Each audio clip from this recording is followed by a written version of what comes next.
पहला धमाका, दूसरा धमाका, तीसरा धमाका। एक ही सर्जिकल स्ट्राइक में हिजबुल्लाह ने फोड़ डाली इजरायल की 3 आंख।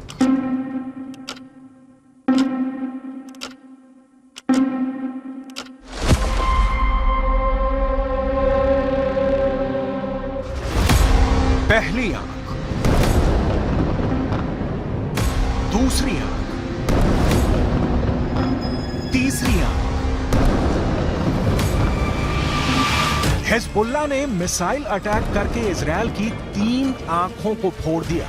ये मेरान एयर सर्वेलेंस बेस है और यहां इजरायल के रेडार और कम्युनिकेशन सिस्टम थे, जिससे वो लेबनान में हिजबुल्लाह पर नजर गड़ाए रहता था।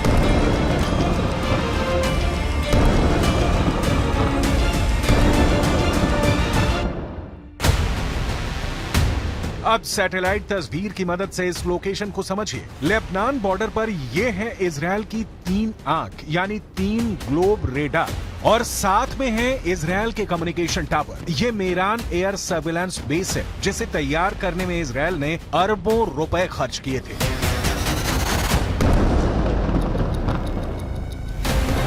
यही वजह है कि लेबनान के हिजबुल्लाह ने इसे अपना सॉफ्ट टारगेट बनाया। बेरूत में हमास के डिप्टी चीफ सालेह अल अरूरी की मौत के बाद यह हिजबुल्लाह का इजरायल पर सबसे बड़ा हमला है।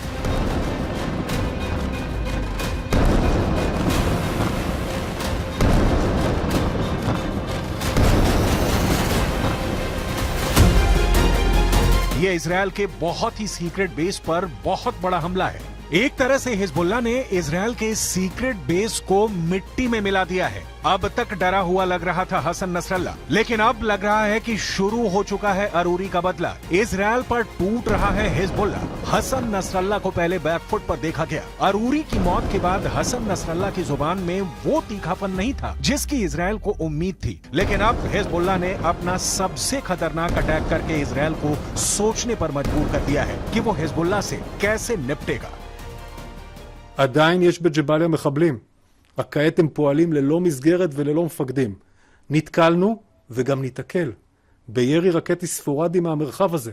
תקפנו אותו ונמשיך לתקוף ונמשיך להעמיק את ההישג באזורים האלה. זה דורש זמן. אין קיצורי דרך בלחימה בטרור.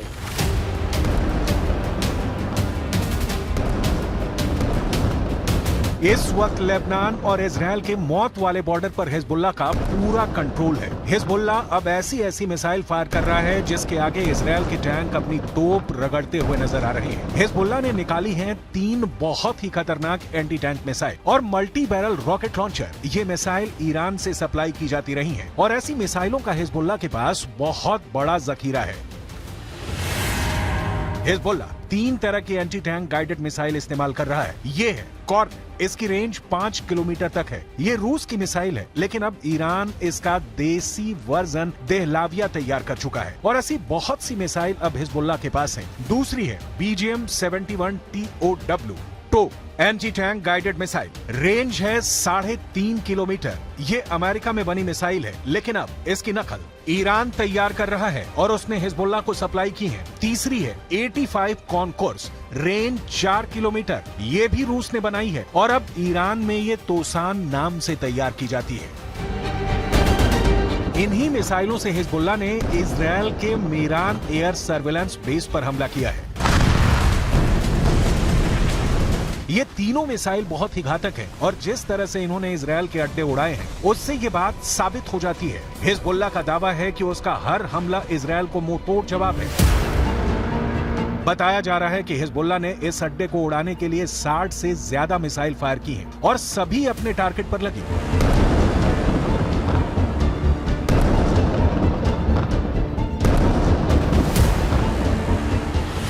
ये मेरान एयर सर्विलांस बेस के अंदर की तस्वीरें हैं, जिन्हें बहुत ही सीक्रेट माना जाता है।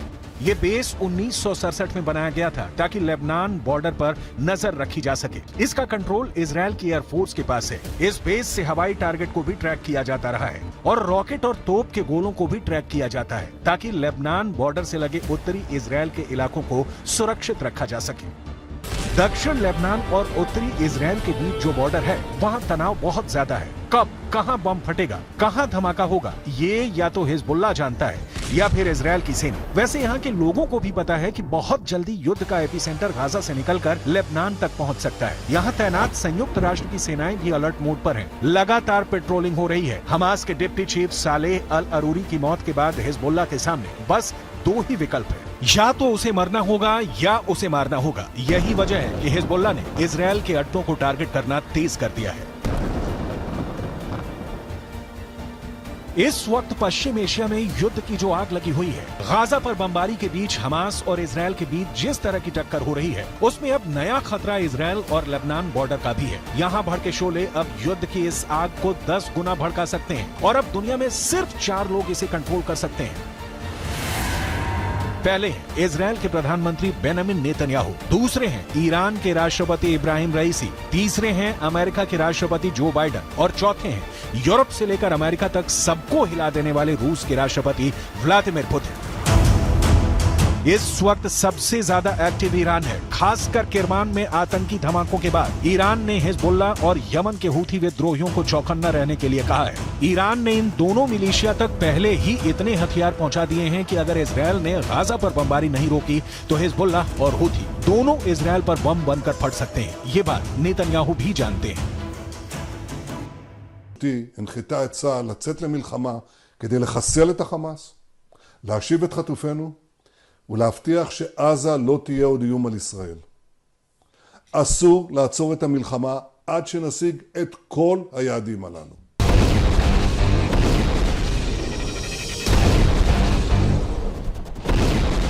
जब से सालेह अल अरूरी को इजराइल ने ड्रोन स्ट्राइक में मारा है, तनाव बहुत ज्यादा फैल गया है। ये ड्रोन स्ट्राइक बेरूत के दहिया इलाके में हुई, जिसे हिजबुल्लाह का गढ़ माना जाता है।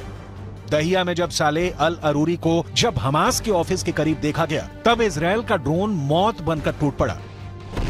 इस हमले में सालेह अल अरूरी के अलावा 5 और लोग मारे गए जो हमास के ही अधिकारी थे। सवाल है कि क्या अरूरी की मौत का बदला अब सीधा युद्ध होगा, जिसमें बड़ी लड़ाई इजराइल और हिजबुल्लाह के बीच होगी। ऐसा युद्ध जिसमें इजराइल की तरफ होगा अमेरिका, जबकि हिजबुल्लाह की मदद करेगा ईरान। हालांकि बेंजामिन नेतन्याहू इससे पहले ही बेरूत को गाजा बनाने की धमकी दे चुके हैं। תקפנו מטרות רבות של חיזבאללה, חיסלנו מחבלים רבים, ואני שב ואומר, אם חיזבאללה יבחר להיכנס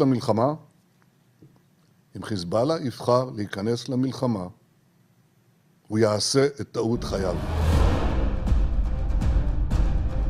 देखा जाए तो हिजबुल्लाह वो संगठन है जिसे ईरान से पूरी मदद मिलती है और ईरान हिजबुल्लाह को इजराइल के खिलाफ एक बड़े हथियार के तौर पर इस्तेमाल भी करता आया है। लेकिन इजराइल ने अगर हिजबुल्लाह का हाल हमास जैसा करने का फैसला किया तो लेबनान में वर्ष 2006 वाले युद्ध की तबाही दोहराई जा सकती है। 2006 में हिजबुल्लाह और इजराइल के बीच 34 दिन तक युद्ध चला था। तब इजराइल के 121 सैनिकों को मिलाकर 160 लोग मारे गए थे, जबकि हिजबुल्लाह के 250 लड़ाकों समेत लेबनान के 1200 लोगों की मौत हुई थी। हम अपनी वीडियो लाइब्रेरी से 17 वर्ष पहले लड़े गए इस युद्ध की तस्वीरें निकाल कर लाए हैं ताकि इस बात का अंदाजा लगाया जा सके। लेबनान का वही हाल कर सकता है जो इस बार गाजा का कर रहा है। इसलिए हिजबुल्लाह को नेतन्याहू की धमकी को बहुत गंभीरता से लेना होगा, क्योंकि इजराइल अब बेरूत को दूसरा गाजा बना देगा। ये वो साफ साफ कह रहा है। इजराइल जानता है कि अरूरी की मौत ने उसका एक दुश्मन खत्म किया है, लेकिन कई और दुश्मन उसके खिलाफ तैयार हो चुके हैं। हमास के चीफ इस्माइल हानिया ने भी कह दिया है कि इजराइल को अरूरी के मर्डर की कीमत चुकानी होगी। अरूरी की मौत से इजराइल के 3 बड़े दुश्मनों को बहुत जोरदार झटका लगा है। पहला झटका हमास को लगा है, क्योंकि सालेह अल अरूरी इस्माइल हानिया के बाद हमास में दूसरा सबसे बड़ा नाम था। दूसरा झटका ईरान को लगा है, क्योंकि सालेह अल अरूरी ने ही सीरिया में युद्ध को लेकर हिजबुल्लाह और ईरान के साथ आए मतभेद को दूर किया था। तीसरा बहुत बड़ा झटका हिजबुल्लाह को लगा है, क्योंकि इजराइल ने बता दिया है कि अब वो लेबनान की राजधानी बेरूत और हसन नसरुल्लाह के गढ़ को टारगेट करने से पीछे नहीं हटेगा।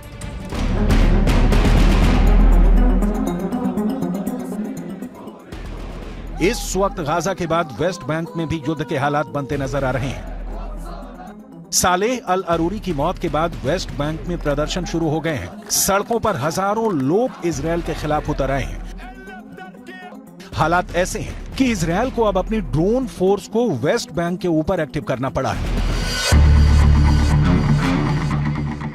देखा जाए तो वेस्ट बैंक इजरायल के खिलाफ 5वां मोर्चा है।